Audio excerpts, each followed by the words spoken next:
não é nenhum segredo qual é que é o grande rebuliço aí das últimas 2 semanas no cinema, e mesmo chegando agora aqui um pouco atrasado, eu tinha que falar um pouco disso. E eu digo isso porque o filme que eu trago hoje faz parte disso. Eu estou falando de Oppenheimer. Ambientado no início do século XX, aqui acompanhamos a história de J. Robert Oppenheimer, um físico teórico que acabou por se tornar o diretor do laboratório de Los Alamos, onde os Estados Unidos desenvolveram a bomba atômica. Oppenheimer foi escrito e dirigido por Christopher Nolan, que dispensa comentários, um diretor renomadíssimo e acho que um dos maiores diretores do mercado da atualidade, que é um dos poucos que consegue gerar um burburinho, fazer as pessoas irem nos cinemas assistir a um filme simplesmente por ter o seu nome atrelado no longa. Mas caso você não saiba quem é o Christopher Nolan, tá embaixo de uma pedra, tava escondido numa caverna, o cara fez filmes como a trilogia do Cavaleiro das Trevas, A Origem, O Grande Truque, Amnésia, Interestelar, e ele tem mais outros filmes por aí, mas mesmo assim na sua carreira curta, esses são os filmes de maior relevância do cara. Mas aqui a gente também tem que dar o mérito para Kay Bird e Martin J. Sharing, que foram os escritores de Prometeu Americano, O Triunfo e a Tragédia de J. Robert Oppenheimer, livro que venceu o prêmio Pulitzer, que dando uma simplificada é como se fosse um Oscar do jornalismo e que é o livro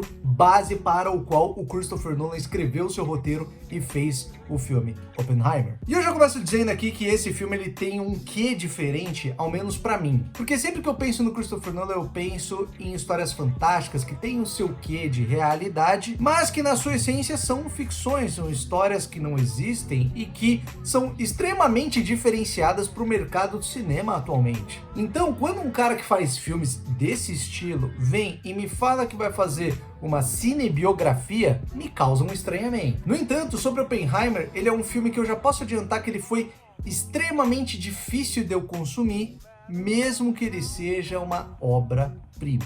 Mas antes da gente continuar, eu só peço para você se inscrever no canal se ainda não for inscrito, deixa o seu like aí se gostar do vídeo, de verdade, é só um cliquezinho para você, ajuda demais aqui no canal. E se você quiser e puder, compartilha esse vídeo com amigos, familiares, pessoas que gostam de cinema, pessoas que gostam desse tipo de vídeo, que eu garanto que vão gostar do conteúdo aqui. Então muito obrigado mesmo.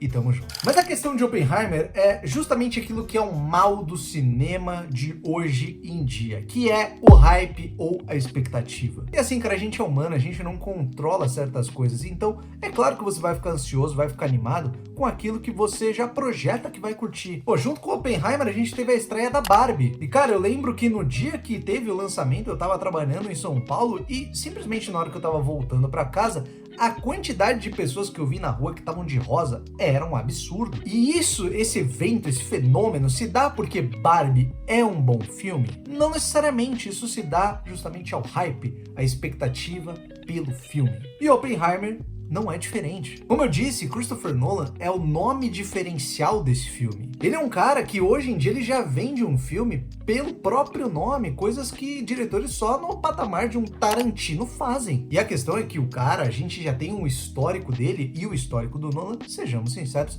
é muito acima da média. E com um histórico desse, é muito diferente de Oppenheimer. Ele saiu de histórias fictícias que tinham liberdade para viajar, menos um Dunkirk da vida, eu sei, para agora uma história biográfica. Então, meio que você não dá para esperar algo como A Origem saído daqui. Mas uma coisa você pode esperar, um filme grandioso, cara, que é o que o Nolan sabe fazer. E nesse quesito eu maturei muito esse filme. Eu tive que deixar ele em banho-maria, eu fiquei regurgitando, eu fiquei refletindo sobre ele, porque quando eu saí do cinema não é que eu saí desgostando do filme, mas foi uma experiência diferente, talvez por esperar outra coisa. Mas ao maturar ele, o filme que eu vi ali no cinema, que eu já gostei, acabou ficando ainda mais saboroso, cara. Porque assim como eu já comentei várias vezes aqui, o nome desse filme é Christopher Nolan. E assim, tem muita gente que não curte o cara, acha ele presunçoso, acha ele pretensioso, fala que ele explica demais os seus filmes, e tá tudo bem, velho. Gosto é gosto, isso não se discute. Se você não gosta dos filmes do cara, paciência. Mas uma coisa que não dá pra discutir é como esse cara é um puta diretor. Ele é um cara que merecia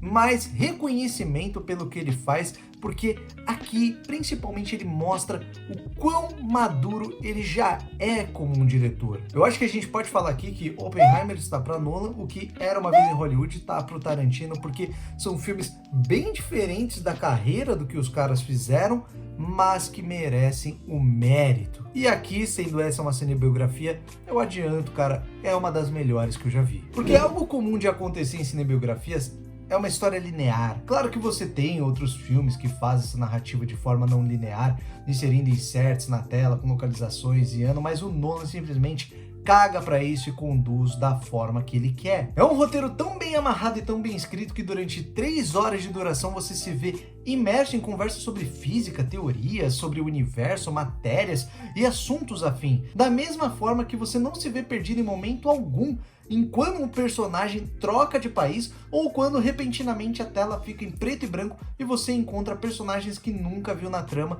e que estão falando sobre um assunto que não foi nem introduzido ainda. E isso se chama roteiro bem escrito, que é algo que o Nolan sempre provou que sabe fazer. Mas ao mesmo tempo a gente tem que dar um mérito para edição do seu filme, que deixa tudo tão dinâmico que o filme vira interessante mesmo com esses assuntos fora da compreensão de, sei lá, 90% das pessoas, e ao mesmo tempo faz essas 3 horas de filme, que é 3 horas redondo, terem a sensação de umas 2, porque o filme é extremamente fluido e interessante. Mas uma coisa que eu acho muito impressionante nesse filme é a direção do cara. Porque sempre que você traz uma história verídica, você acaba trazendo um viés para aquilo. Um exemplo mesmo é o Bohemian Rhapsody, que é o filme lá sobre o Freddie Mercury, que inicialmente quem ia interpretar o cara era o Sacha Baron Cohen, que é o Borat, sabe? E que simplesmente o cara saiu do projeto porque ele achou que o filme não tratava a vida pessoal do Freddie Mercury da forma que devia ser tratado.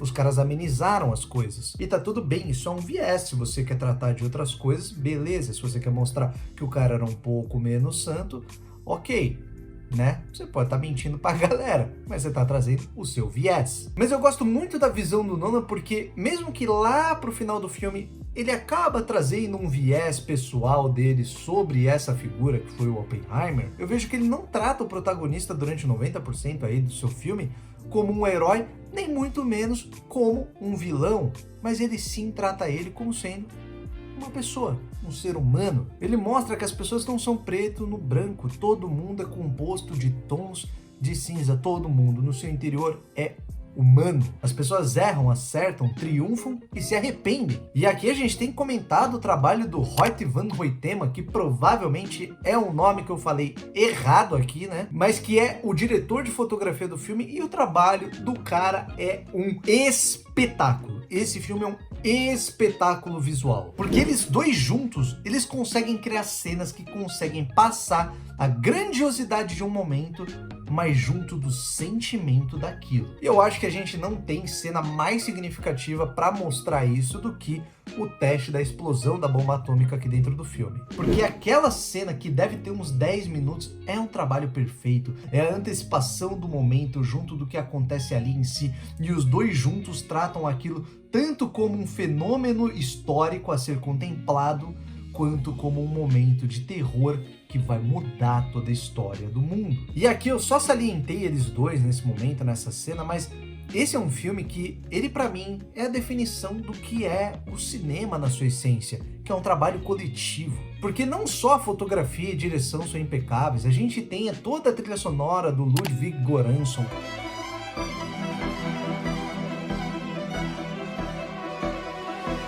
junto também do design e edição de som, que é simplesmente fenomenal, e as atuações que, meu amigo, é daqueles elencos estrelares, mas que tem atuação de peso. É muito momento pica aqui, com muito nome foda. Cillian Murphy, Robert Downey Jr., Emily Blunt, Forrest Pugh, Alden Ehrenreich, Jason Clarke, Macon Blair, Kenneth Branagh, Josh Hartnett, Alex Wolff, Matthew Modine, Matt Damon, Danny Dehan, Casey Affleck, Josh Peck, Jack Quaid, Rami Malek e até o Gary Oldman. Cara, é um elenco tão estrondoso, tão gigantesco, que com certeza eu vou esquecer algum nome aqui, então já desculpa. É um trabalho de direção do Nolan que, porra, tá muito bom, cara. Eu acho que é o filme que ele melhor dirige os atores. na boa. E assim, já pode reservar aí 2 indicações, né, que é melhor ator pro Cillian Murphy e melhor ator coadjuvante pro Downey Jr., mas na verdade do Downey Jr. já pode ir esculpindo lá, colocando o nome dele na estatueta, tá? E eu acho que esse filme, ele fecha muito com uma chave de ouro, cara. Essa cena final, o momento final que esse filme tem, é justamente um desses momentos que é cinema, de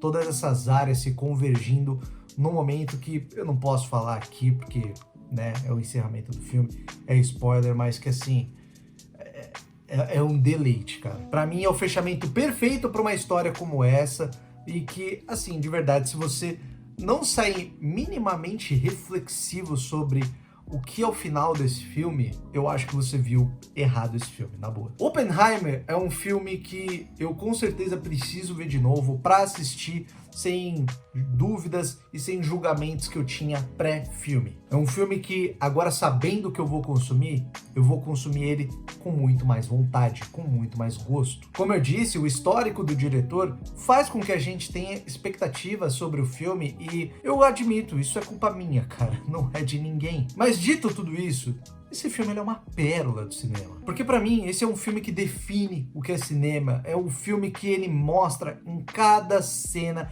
cada área dessa arte convergindo e se unindo para te proporcionar momentos únicos. É um trabalho impecável de direção, roteiro, fotografia, música, som, efeitos, atuações e que, cara, um prato cheio para você que gosta de fatos históricos, filmes sobre fatos históricos, mas para você também que gosta de cinema. Veja isso no cinema. É um filme que sabe trabalhar o âmago do ser humano, mas principalmente questões morais, que, olha, não ficam só em tela. Não é o meu filme favorito do Nolan, mas assim, a gente tem que comparar A com A e B com B. Esse daqui não é um filme que ele vai ter a pretensão de te proporcionar uma história, um plot twist à lá A Origem. Isso daqui é uma cinebiografia, cara. É para você ver de outro jeito e comparar com outros filmes.